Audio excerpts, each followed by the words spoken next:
compartir la importancia de apoyar a Phil-Morphy. Yo lo llegué a conocer antes que él declaró como candidato aquí en esta ciudad. Años atrás él caminó nuestras calles. Él conoció nuestro pueblo. Él estaba con el asambleísta Gary Share cuando había una elección local. Él entró en salones, por las escuelas y llegó a conocer nuestra comunidad. Nosotros tenemos que respaldar candidatos que van a apoyar a nuestra comunidad.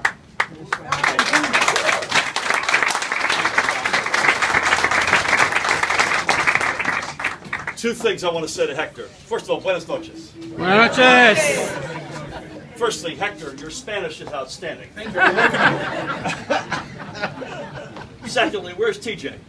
Right in front of me. The only reason I came is because you promised me the sneakers. That's it, that's it, that's it. They're coming. I'm incredibly humbled to be back here. The night that Hector is talking about, it was election night 2 to 3 years ago. I can't remember if it was 2 or 3. The three of us were hanging, and we ended the night hanging out with your wife and kids and family.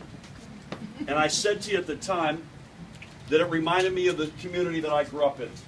I grew up outside, I was born in Boston, I grew up outside of Boston. And I grew up in a community that felt a lot like Passaic. And it really struck me deeply that night. And so whenever I've been invited to come back here, it doesn't take me 2 seconds to say, yes, I'm coming back. This is one of the most important communities in one of the most important counties in this state. And I'm proud of the friendships and relationships that I've built as I look around this room. I'm humbled and honored by them. And I can't thank you enough for having me back tonight. Mr. Chairman, I don't know where I would be or we would be without you. One more time, Yeah. Chairman. Yeah.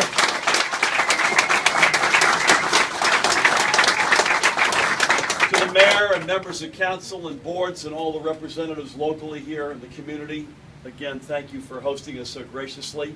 My late mother would say, you are known by the company you keep. So look at the company I'm keeping on this wall here. This is as good as it gets.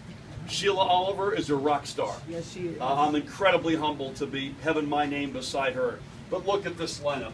Look at this group here. Paul's not here, I don't think. But Gary and Marlene are as good as it gets. And you can say the same thing about Paul in the Senate.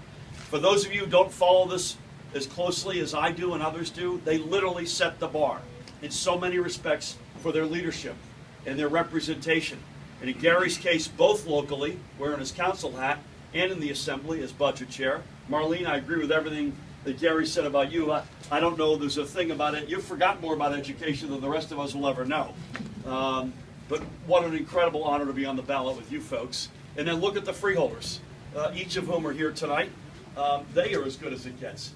TJ's the guy who pulled me aside and said, Murph, you weren't working class in a good day. You grew up working poor.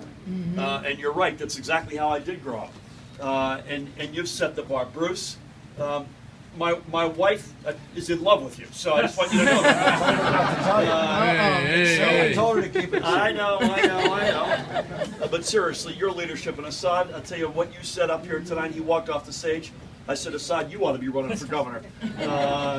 Incredible. I would also like to say to our governor, to our lieutenant governor, and certainly to our president, please come into this room and look around you in this great community of Passaic, because this is the United States of America.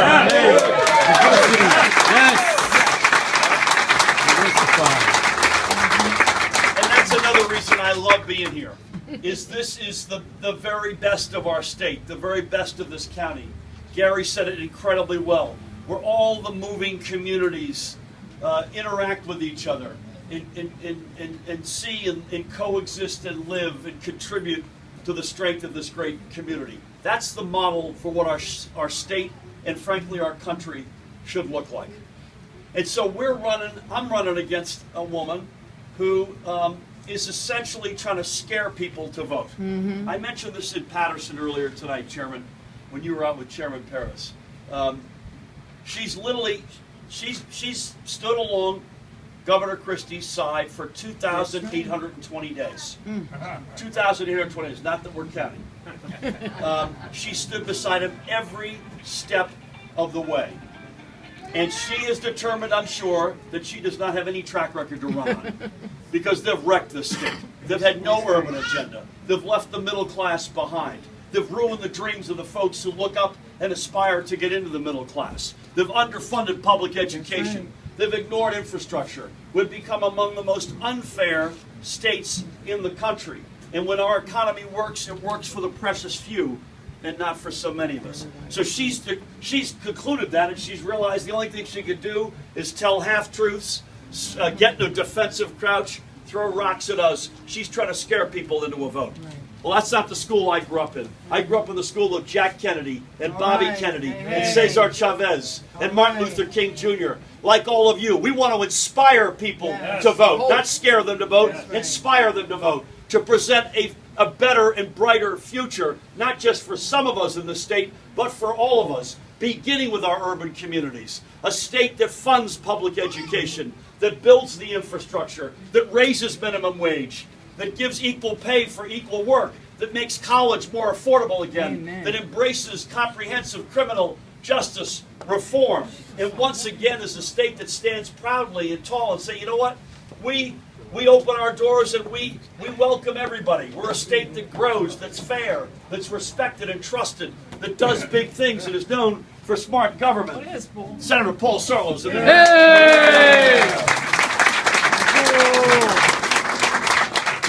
A state, probably most importantly, that's inclusive, that has leadership that cares about not just some of us, but all 9 million of us. And that's the state. If we work hard in the next 29 days, that's the page that will turn on November 7th. You have my word. We will change the leadership. We'll change the priorities. We'll re-embrace our urban communities. We'll re-embrace our diversity and wear our diversity as a badge of honor, not as a burden like these folks do. That's something to celebrate. And the middle class will once again be invested in and rebuilt. And the ladders for those who look up desperate to get into the middle class, as I was when I was growing up, will say, you know what? I can see that road ahead of me again. And we won't be silent, Hector. I will just leave you with this. We will not be silent in the face of all that's coming at us out of Washington. We can't be. We're the 10th largest state in the nation. We're the most diverse state in the nation. Most of what's going on down there affects us one way or the other. So if it's a health care bill, had it become law, victim state number 1 would be New Jersey. We will not be silent. If there's a tax plan that looks like it's written on the back of a cocktail napkin, that for entirely different reasons, victim state number 1 would be New Jersey, we will not be silent. If there's a complete breakdown in moral authority like we saw in Charlottesville a few weeks ago, when a president thinks you can get a gentleman's C for moral authority, when we know it's pass-fail, we will not be silent. When dreamers, we have 22,000 of them, who are every bit as American as my 4 kids, are being shown the door, we will not be silent. That's right.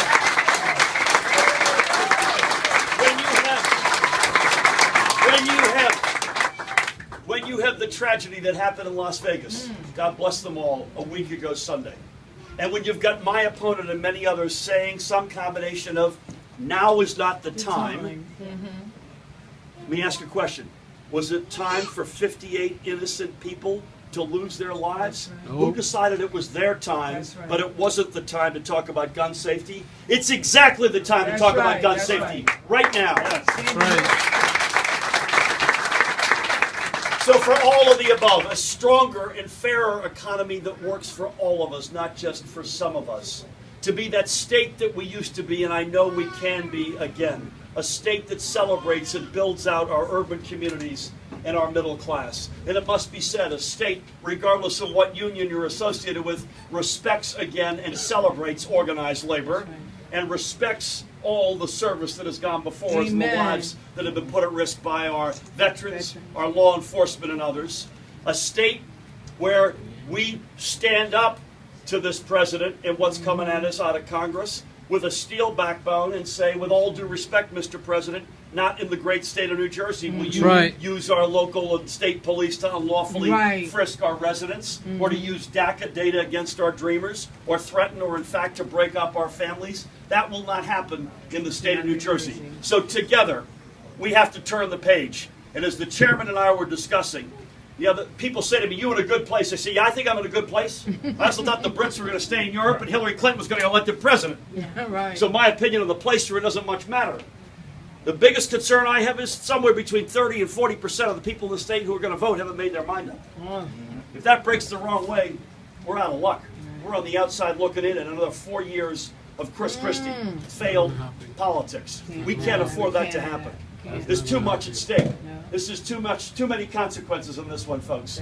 So we need everybody to knock on the doors, to make the phone calls, to wake the echoes, to shake the rafters, to get everybody to come out and vote. And now is the time. Estamos listo. Together we can.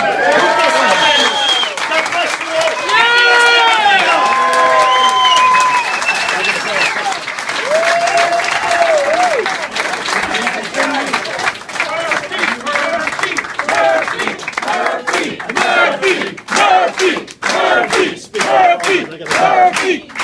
Thank you all. Ladies and gentlemen, as you've heard, I know he has to run. As you've already heard, we don't need a governor for some, we need a governor for all, and that's who he represents. We also have Board President Salim Patel, who showed up, former Councilwoman Maritza Colon Montañez, former Commissioner Evelyn Robinson. We also have our Senator, Paul Solo, who's here.